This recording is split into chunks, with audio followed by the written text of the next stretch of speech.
The Phoenix Suns have messed up massively. Now, is it the actual organisation's fault on this current occasion? No. But what it is a fault of the front office and management in the first place for putting the organisation in this position. Yes, as you can see on the screen right now, breaking from Shams, the Miami Heat have finalised a deal to send Jimmy Butler to the Golden State Warriors for Andrew Wiggins, Dennis Schroeder, Kyle Anderson and a protected first round pick. The kind of further details are that it is a 3-team trade. Josh Richardson goes to the Pistons alongside the Warriors' Lindy Waters III. And that Jimmy Butler has, upon the draft, signed a 2-year, $121 million extension with the franchise through 2027. He is traded to the Golden State Warriors, and he's now getting around $60 million a season to play in Golden State. Now, what does this mean? Well, of course, the kind of saga for months has been Jimmy Butler wants Phoenix. Jimmy Butler only wants Phoenix. Brian Windhorst said on television this morning that Jimmy Butler only wants the Phoenix Suns. The Suns essentially coming out, well, not officially, but essentially the rumours coming out today that Kevin Durant does not want to be traded, will refuse to be traded, kind of led us to the fact that the Phoenix Suns really, really want Jimmy Butler in Phoenix as well, because it looked like KD was maybe going to end up being shipped, and that's why KD had to shut it down. This is all insane. The Suns really wanted Jimmy Butler. Jimmy Butler wanted Phoenix, and it's not happened. Why has it not happened? There's one reason. Bradley Beal. Let's be 100% honest.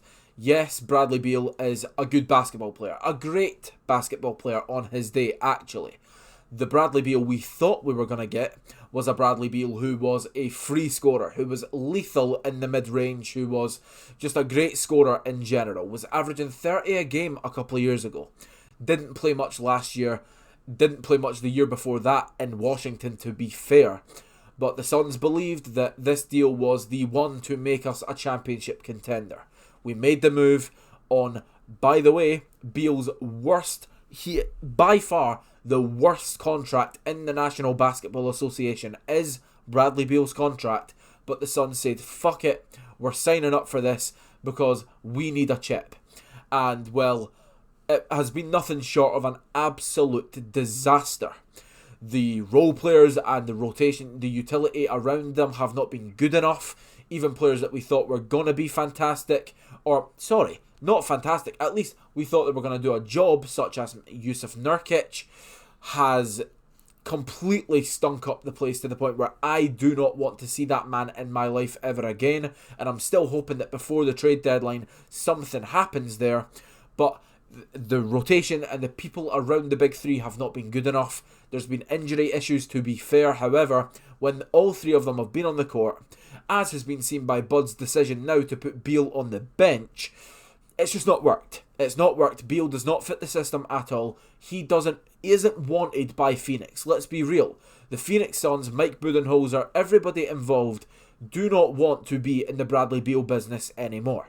But they can't trade him. Not only does he have the worst money financial contract in the league, he also has the worst thing in terms of having a no trade clause in his contract that he has to physically waive himself. Meaning that if he's comfortable in Phoenix, he can't be traded because he'll say, no, sorry, I don't want to be traded and you cannot trade me because of my contract. So we are stuck in the Bradley Beal business unless he finds a trade suitable for him and suitable for all parties. That means that he would be willing to waive his no trade clause in his contract. This means the Phoenix Suns right now, as things stand, less now than 24 hours before the trade deadline, we are stuck with this big three. Now, is that a deal breaker? In my opinion, honestly, yes. I don't think we are good enough with this big three. I don't think the system fits. I just don't think it works with Bradley Beal on the Phoenix Suns. Would I have traded KD earlier? No way. Would I trade Devin Booker? No, you would have to shoot me before I trade Devin Booker. He is a legend. He deserves to be in Phoenix for the rest of his career. Bradley Beal is the last one that makes this system not work. And therefore, he needs to be moved on, but we can't do it. If they don't move Bradley Beal on and we are stuck with these three players, we simply have to move other pieces. We need to make sure that Yusuf Nurkic is not a Phoenix Sun by tomorrow night. He can't still be a member of this team. We are 50 minutes away from tip-off in OKC, where we're probably going to get an absolute doing, and it's just going to prove the point even further that this team is not good enough.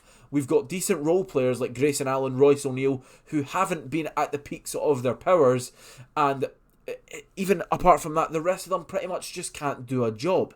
Nick Richards was a good trade, but Nick Richards is not getting many minutes. As you can see in the last game, only played like 17 minutes as we lost to the Blazers when we couldn't grab a rebound and we still had Mason Plumlee in the game.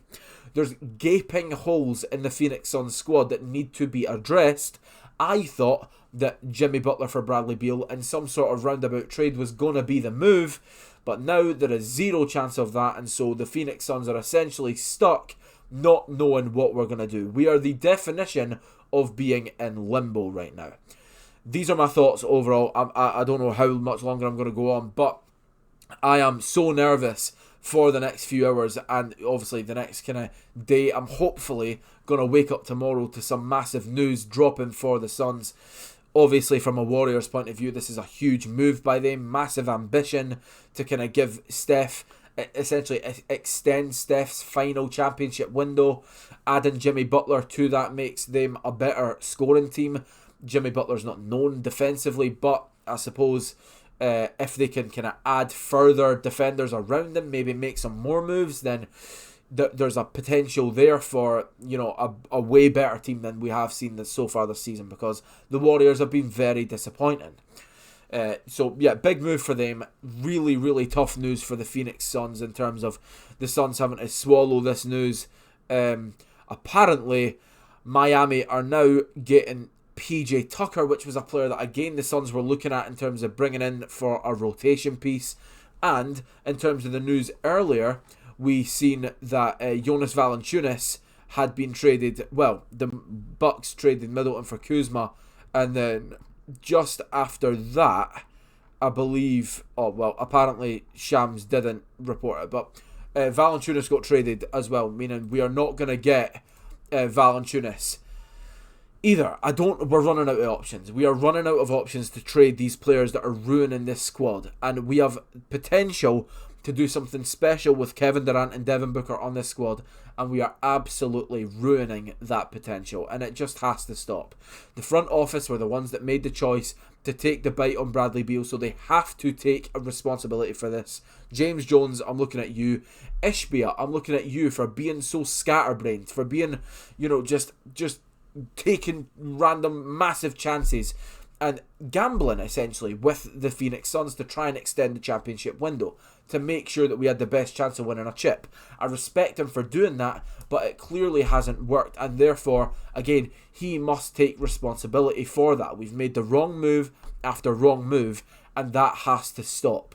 We need to make some big moves before the deadline, otherwise this Phoenix Suns season, as well as this era of Suns basketball, is going down in flames. Thank you for watching. These were my thoughts. If you enjoyed the video, then please do leave a like. Maybe we'll do more of these in the future. Maybe I'll talk after the game, maybe tomorrow or something. We'll see. But regardless, thank you very much for being here. And please, Phoenix, do something. Just do something. Goodbye. Thank you.